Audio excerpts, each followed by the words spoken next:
If there's one thing I've learned from years of digging, planting, failing, and trying again, it's this.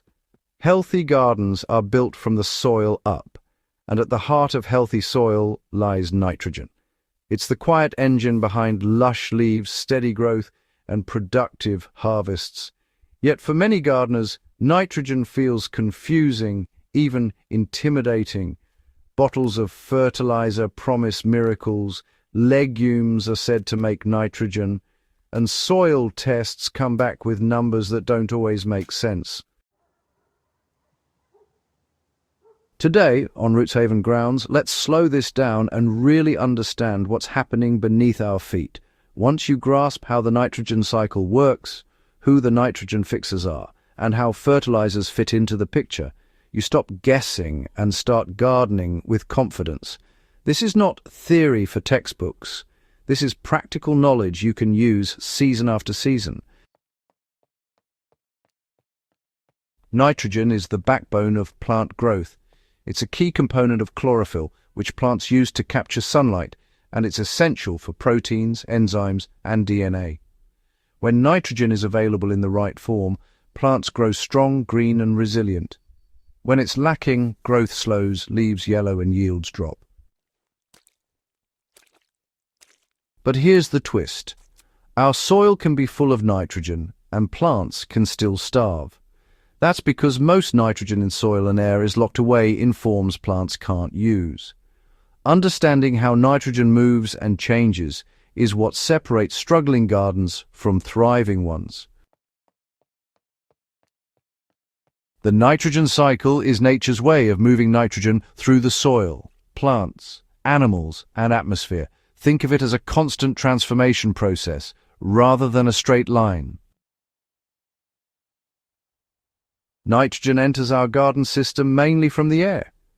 The atmosphere is nearly 80% nitrogen gas, but plants can't use it directly. It must first be converted into plant-available forms like ammonium and nitrate.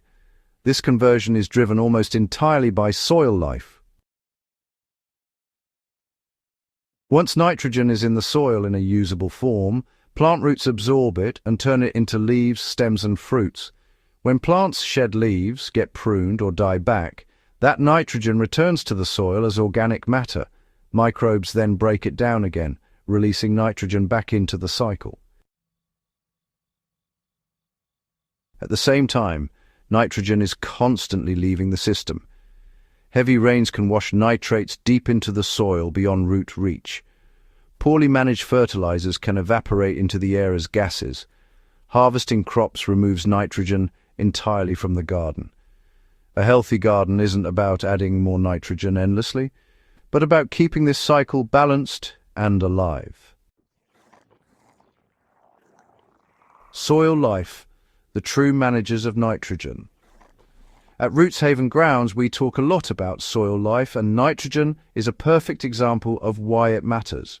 Bacteria and fungi are the real workforce here. Without them, nitrogen would remain locked away and useless.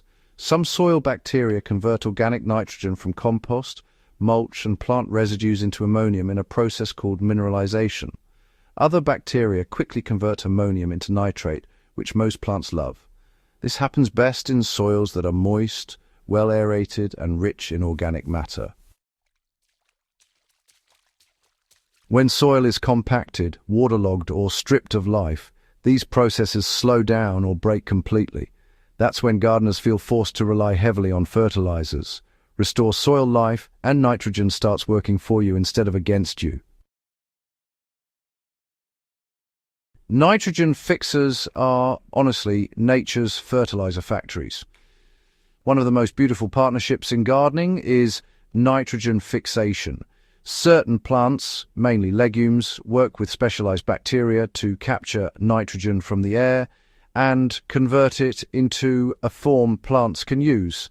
Beans, peas, cowpeas, clover, lucerne, and many native legumes form nodules on their roots. Inside these nodules live bacteria that take atmospheric nitrogen and turn it into ammonium. The plant feeds the bacteria sugars, and in return the bacteria feed the plant nitrogen. It's a fair trade and a powerful one.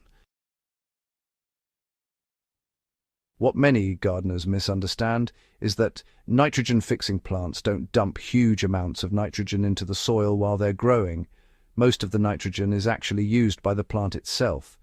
The real benefit comes when roots die back, leaves drop, or the plant is cut and returned to the soil. That's when nitrogen becomes available to the wider garden. To make nitrogen fixers work for you, just grow them as cover crops, intercrop them among heavy feeders, or rotate them through your beds. Let their roots stay in the soil and return the tops as mulch. Over time, this builds a slow, steady nitrogen reserve that doesn't leach away. Organic matter is, well, like the nitrogen bank. If nitrogen is currency, then organic matter is the bank that holds it safely. Compost, leaf litter, aged manure and mulches don't just feed plants directly.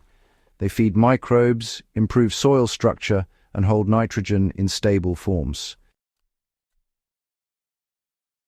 When you add organic matter regularly, you reduce nitrogen losses from leaching and evaporation. The soil releases nitrogen gradually, in sync with plant demand.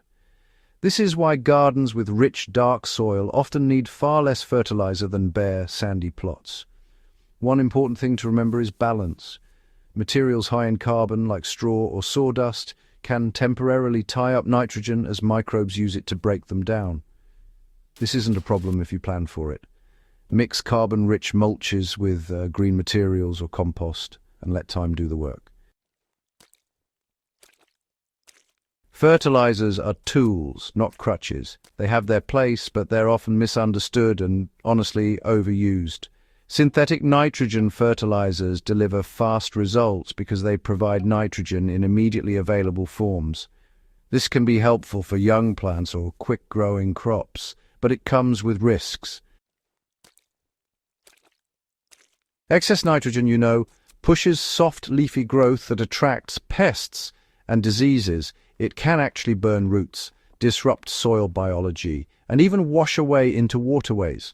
Over time, heavy reliance on synthetic fertilizers really weakens the soil system instead of strengthening it. Organic fertilizers like composted manure, fish emulsion, and plant-based feeds, well, they release nitrogen more slowly. They support soil life rather than just bypassing it. But even then, they work best when paired with good soil management, not just used as a standalone solution. The goal here isn't to eliminate fertilizers entirely, but to use them wisely. Think of them as supplements, not the main diet, if that makes sense. One of the most practical skills you can develop, honestly, is learning to read nitrogen signals in your garden. Pale green or yellowing older leaves often point to nitrogen deficiency. On the other hand, dark green, overly lush growth with few flowers or fruits can signal excess nitrogen. Soil tests can help, but they don't tell the whole story. A living soil with active microbes can supply nitrogen even when test numbers look low. Observing plant performance, soil texture, and biological activity gives you a fuller picture. Building a nitrogen-smart garden is really about practices, not products. Keep soil covered with living plants or mulch. Rotate crops to balance heavy feeders with nitrogen fixers. Return plant residues to the soil. Feed the soil, not just the plants. When you work with the nitrogen cycle instead of fighting it, gardening becomes easier and, honestly, more rewarding. Plants grow steadily, pest pressure drops, and the soil improves year after year. Understanding nitrogen changes how you garden. It turns confusion into clarity and dependence into independence.